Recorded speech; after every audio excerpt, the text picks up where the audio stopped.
time is 1900 hours. The place, RAF Newton.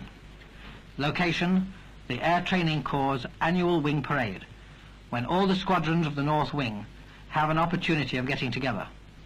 Firstly, there is the parade, and then in the afternoon the various sporting events. The ATC, as it is affectionately known today, started back in 1938 as the Air Defence Cadet Corps, and was later, by royal warrant on the 5th of February 1941, to become the Air Training Corps. The ATC was to provide for the needs of the Royal Air Force and a nation at war. Every town and village throughout the country responded to the call, and within 2 months, 200,000 young men had been enrolled.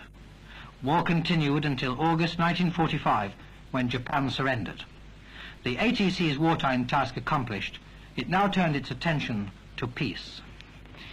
Early in 1947, a new royal warrant redefined the aim of the ATC to include training in citizenship, the promotion of sport, and the fostering of a spirit of adventure. In practice, the Corps had sought to do this, but the restatement of aims gave this aspect of training an added meaning. Over the next few minutes, I hope to show you just a few of the many activities of our own squadron.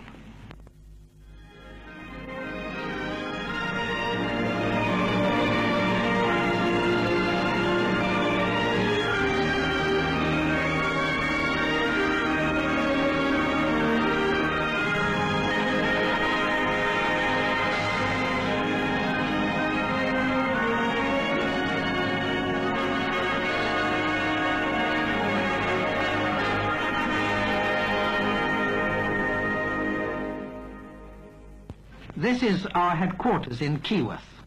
We meet at 7 p.m. every Thursday and 10 o'clock on Sunday morning.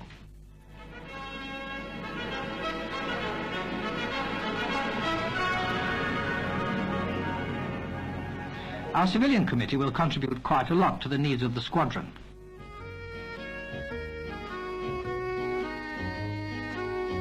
A few of the new boys and members of the squadron, having received their uniform, which is free, are now ready to embark upon an existing and worthwhile pastime.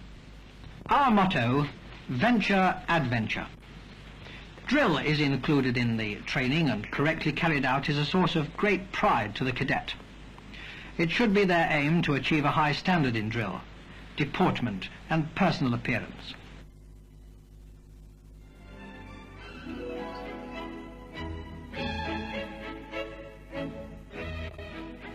One object of weapon training is to train cadets to handle a rifle safely and confidently, and so become good riflemen. The 2.2 rifle is ideal for just this purpose and enables training to be carried out indoors in the winter evenings.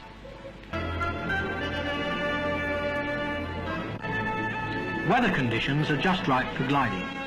Training starts in the classroom and covers such items as how a glider becomes airborne, the effects of wind and thermals, and gliding angles, etc.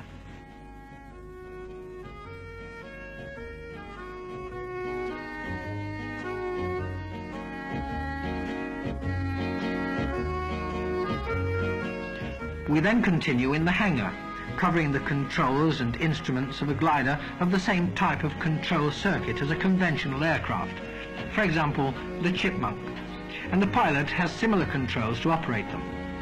The instruments usually include airspeed indicator, altimeter, and turn and slip indicator and variometer.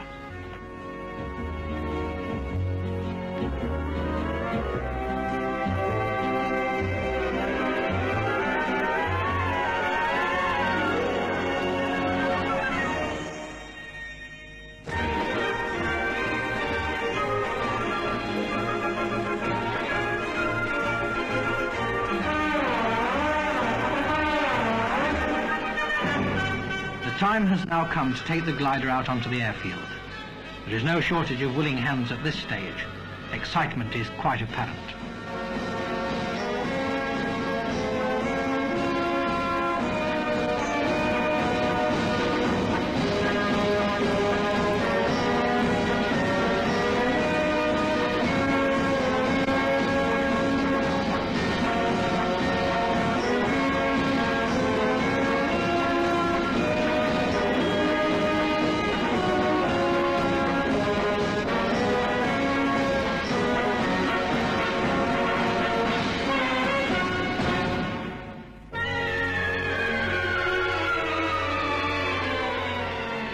A few last-minute checks and we're ready to go.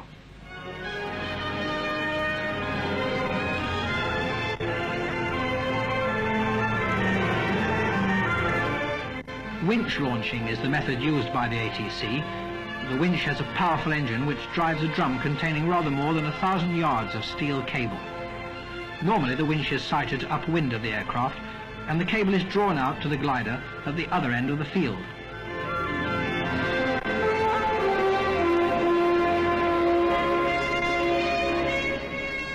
Laying the cable out in this way allows the glider to take off into the wind.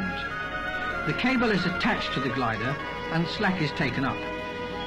When the pilot sees that the cable is taut, he orders the signal "all out" to be given, and the winch driver speeds up the winch and pulls the glider upwards. The speed of the cable being drawn into the winch is sufficient for the glider to become airborne.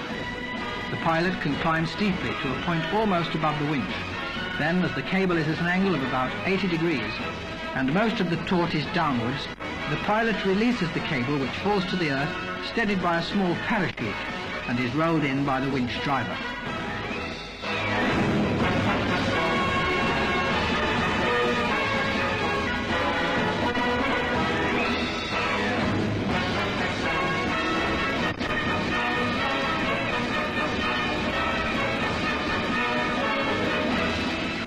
In 1971, a new pre-pilot scheme was launched, and 799 cadets completed the course.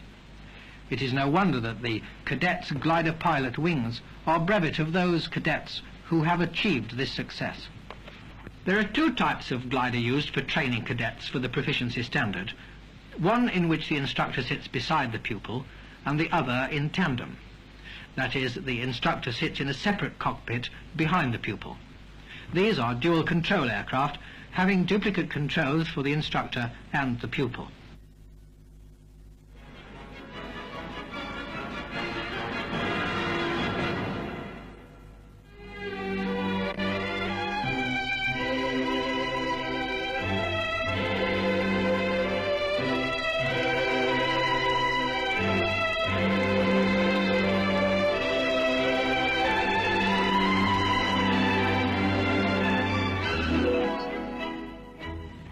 During the summer months, there are many air displays, both static and flying, within easy reach of our squadron.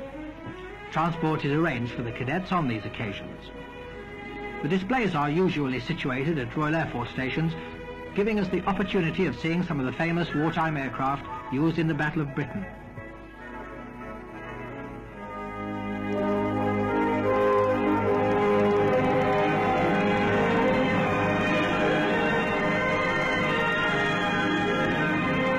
Such as the legendary Spitfire, also the famous Hurricane. Here are some of the more sophisticated aircraft and equipment of the day. First,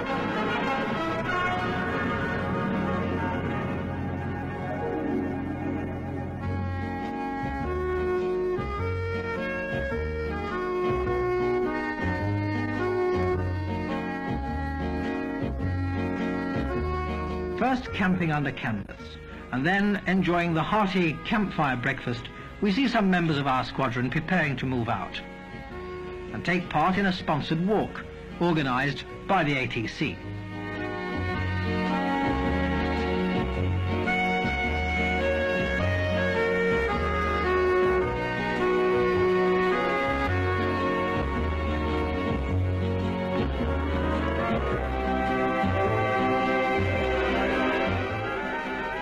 We walked along some of the most scenic and yet roughest parts of the Pennine district.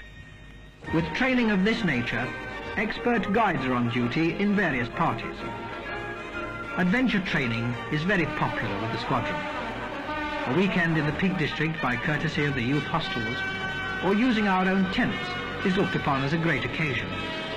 Adventure training is also in the syllabus of the Duke of Edinburgh Award Scheme.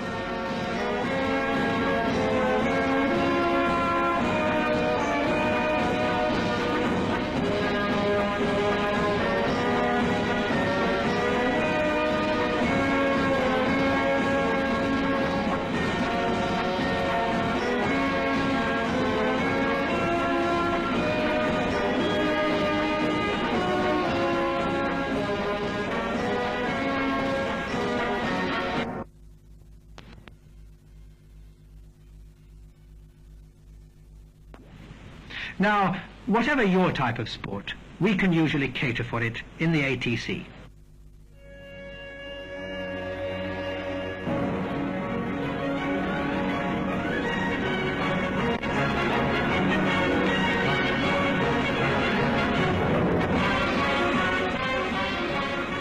One of the most exciting moments for a boy joining the ATC is his first flight in a light aircraft. We are fortunate inasmuch as that, apart from the scheduled AES that takes place at RAF stations, we have the added facilities of the Sherwood Flying Club aircraft based at Tollerton, of which we have the use along with our own pilot. At Royal Air Force stations, the aircraft used are the very popular and reliable Chipmunks.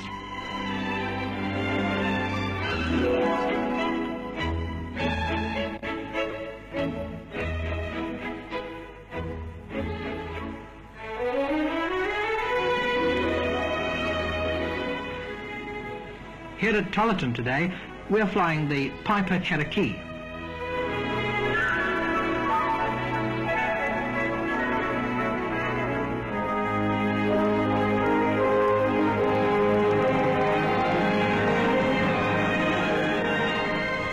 The re-equipment and organisation of the Royal Air Force after the Second World War left fewer aircraft available for air experience passenger flights. In 1958, the Air Training Corps was provided with its own fleet of 50 Chipmunk aircraft, and during the last 14 years, these and similar aircraft have formed the backbone of experience flights made by the Air Cadets, staffed in the main by officer pilots of the RAF VR training branch.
Average sortie for each cadet during the year 1971 was 26.5 minutes, and the number of cadets flown was in the region of 36,000.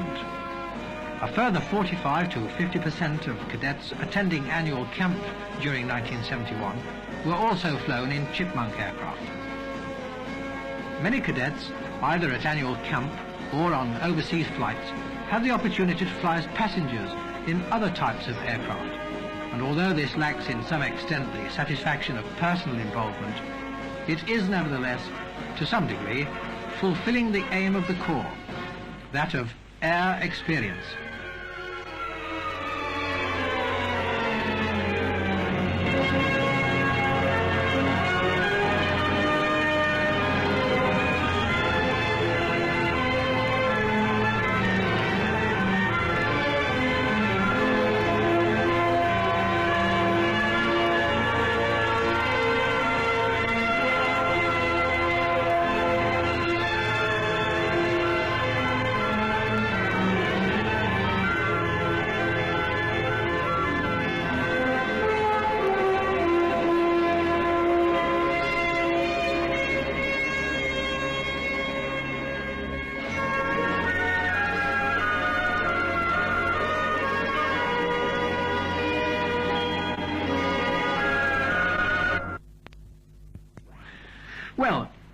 here we are, back again at the parade, and the clock has prevented me from showing you more of what we do in the ATC. However, I trust you've enjoyed your flight with us over the last few minutes. I am Pilot Officer Kite, and I extend to you an invitation and a very warm welcome to join us and to take a slice of the fun and adventure that your friends enjoy as members of our squadron.